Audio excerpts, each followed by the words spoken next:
السلام علیکم معزز طلباء کرام، آپ سب کیسے ہیں؟ آج ہم تفسیر بیضاوی کے سبق نمبر 209 کو پڑھیں گے۔ آج کے ہمارے سبق کا عنوان ہے من الصواعق۔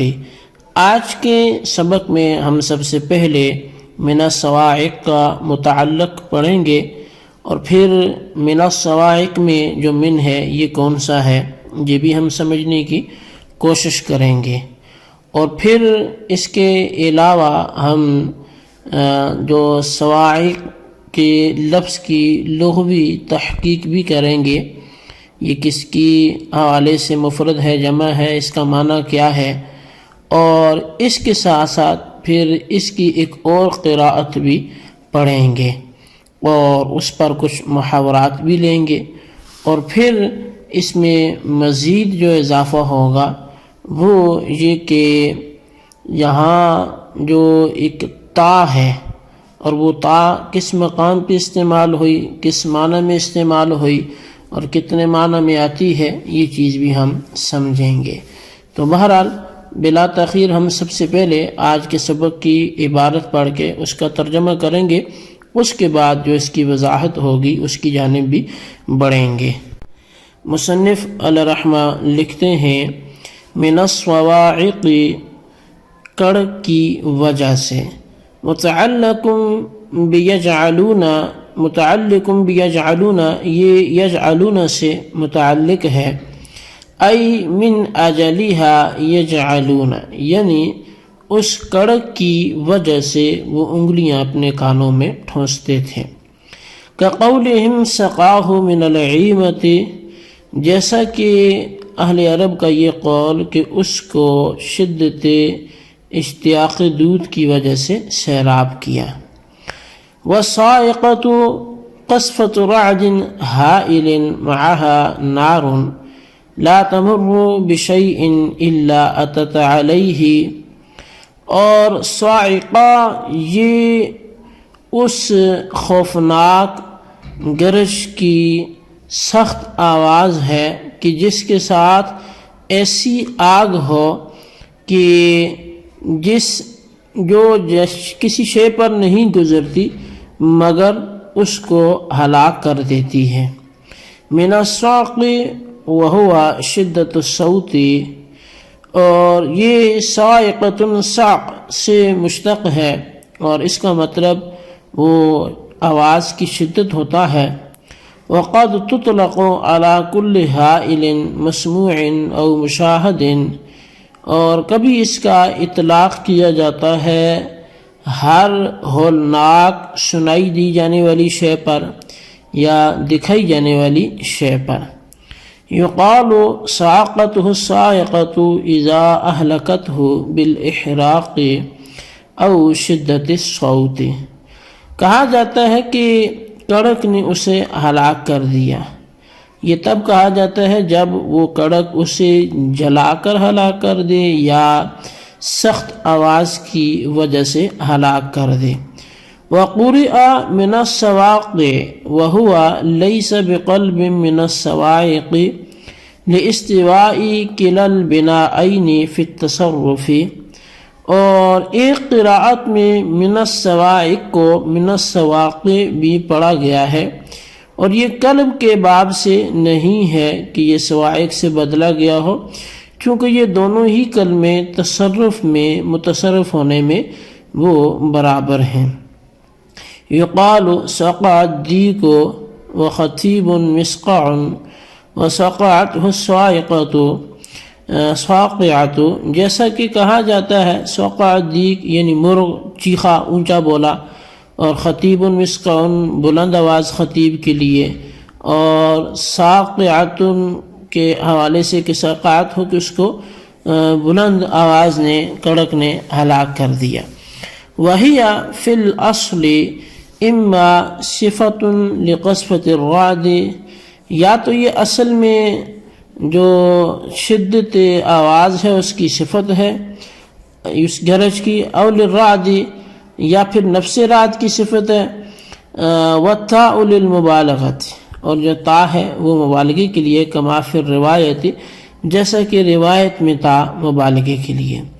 او مصدر کالعافیتی والکاذبتی، یا پھر یہ مصدر ہے جیسا کہ عافیتن اور کافیتن میں جو تا ہے وہ مصدریت کے لیے ہے۔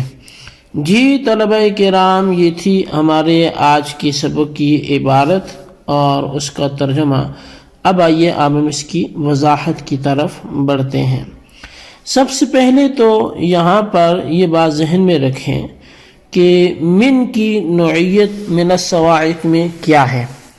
تو اس حوالے سے چونکہ من بہت سی چیزوں سے کے لیے آتا ہے، تبعیضیہ بھی ہوتا ہے، تعلیلیہ بھی ہوتا ہے، بیانیہ بھی ہوتا ہے، تو یہاں پر جو من ہے وہ تعلیلیہ ہے، اور یجعلون سے اس کا تعلق ہے۔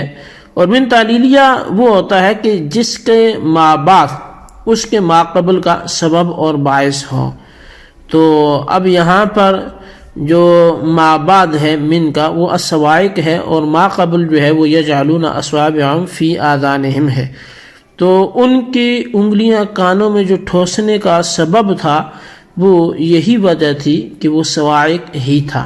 تو اس لیے جو من تعلیلیہ کی تعریف آپ کے سامنے رکھے گی وہ یہاں پر بالکل صادق آتی ہے۔ اس کے مزید جو مثال سے مصنف نے واضح کیا ہے وہ سقاہ من العیمت، اب اس میں بھی من تعلیلیہ ہے۔ اب یعنی اس کا مطلب یہ ہوا کہ ایما سبب ہے سقا کا۔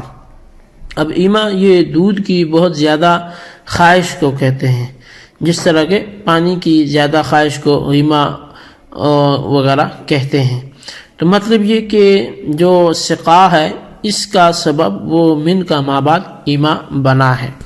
اور پھر یہاں پر دوسری جو چیز ہے وہ یہ ہے کہ ایک سوال ہوتا ہے، اور وہ سوال یہ ہوتا ہے کہ بارش والوں کا رعد اور برق کے ساتھ جو ہے وہ اللہ تبارک و تعالیٰ نے ذکر کیا، وہ کصیب من السماء فیہ ظلمات ورعد وبرق۔ تو اب اس میں ایک سوال ان پر ہوا تھا جو گزشتہ سبق میں ہم نے پڑھا کہ یجعلون، اسی سوال کا جواب بھی ہے کہ وہ پھر ان کا کیا حال ہوا۔ تو جواب میں تو نہ رات کا ذکر آیا نہ برق آیا، بلکہ صاعقہ کا ذکر کر دیا۔ تو یہ سوال کے جواب کی مطابقت تو نہ ہوئی۔ تو بزاوی صاحب نے اس کا جو جواب دیا ہے وہ یہ ہے کہ صاعقہ کے اصل میں دو معنی ہیں، اور دونوں معنی کے اعتبار سے صاعقہ میں رات شامل ہے۔ پہلے معنی یہ ہے کہ صاعقہ دو چیزوں مجموعہ کا دو چیزوں کے نام ہے، یعنی گرج کی شدت صوت اور جو مہلک آگ ہے۔ اور دوسری معنی یہ کہ صاعقہ جو ہے وہ ہولناک اور مہلک شے کا نام ہے، خواہ وہ آواز کی قبیل سے ہو کہ جسے سنا جا سکتا ہو جیسے گرج ہے، یا وہ پھر مشاہدے کی قبیل سے ہو کہ جسے دیکھا جا سکتا ہو جیسے بجلی ہے۔ تو گویا کہ مصنف کے اس جو تفسیر کے مطابق پھر جواب میں رعد بھی آ گیا، برق بھی آ گئے، دونوں چیزیں ہی آ گئی۔ اور پھر یہاں پر صواعق کی دوسری قرات کو وہ قوریہ سے بیان کر رہے ہیں۔ صواعق میں ایک قرات سواقع کی بھی ہے۔ اب قاضی صاحب فرماتے ہیں کہ سواقع صواعق سے بدلا ہوا نہیں ہے، بلکہ دونوں بذات خود اصل ہیں، اور اس کی دلیل یہ ہے کہ تصرف و اشتقاق میں دونوں صیغے ہی متساوی الاقدام ہیں۔ جس طرح صاعق کے مادے سے صیغے نکلتے ہیں، اسی طرح سقع ان کے مادے سے بھی بکثرت صیغے مشتق ہوتے ہیں۔ اس پر پھر قاضی صاحب نے کچھ مثالیں بھی دی، جیسے سقع الدیگ کی دی، خطیب مسکع کی دی، کہ یہ بلند آواز کے چیخنے کے معنی میں دونوں استعمال ہوتے ہیں۔ تو سقع ان سے بھی یہ صیغے نکلتے ہیں، مشتق ہوتے ہیں۔ وحی فی الاصل سے قاضی صاحب جو کہنا چاہتے ہیں وہ یہ ہے کہ آپ یہ بتانا، آپ یہ پہلے مناسب سمجھیں کہ تا جو ہے وہ چند معنوں کے لیے استعمال ہوتی ہے، جیسے تانیث کے لیے بھی آتی ہے قائمتن، اور تذکیر کے لیے بھی آتی ہے جیسے ثلاثتن، اسی طرح عوض کے لیے بھی آتی ہے جیسے عداتن، اور پھر معنی وصفی کے لیے بھی آتی ہے جیسے کافیتن، اور پھر مصدریت کے لیے بھی آتی ہے جیسے کاذبتن، جنس اور اس کے واحد کے درمیان فرق کرنے کے لیے بھی آتی ہے جیسے تمرن اور تمرتن۔ تو بہرحال قاضی صاحب یہاں سے صاعقتن کے صیغے کی تحقیق کر رہے ہیں، جس کا حاصل یہ ہے کہ سائے کا فی الحال تو اسم ہے کڑک کا، یعنی ایک نام بن گیا، علم بن گیا کڑک کا، لیکن باعتبار اصل اس میں 3 احتمال ہیں۔ اول یہ کہ رات کی شدت صوت کی صفت ہو، اس صورت میں سائقہ کی تا تانیث کے لیے ہوگی کیونکہ موصوف مؤنث ہے۔ دوسرا یہ کہ نفس رات کی صفت ہو، اس وقت تا تانیث کی تو ہو نہیں سکتی کیونکہ رات مذکر ہے، بلکہ مبالغے کے لیے ہوگی، اور معنی جو ہوں گے کہ رعد صاعقۃ ای رعد شدید الصوت، جیسے کہ روایت متا مبالغے کے لیے ہے، معنی ہے کثیر الروایہ انسان۔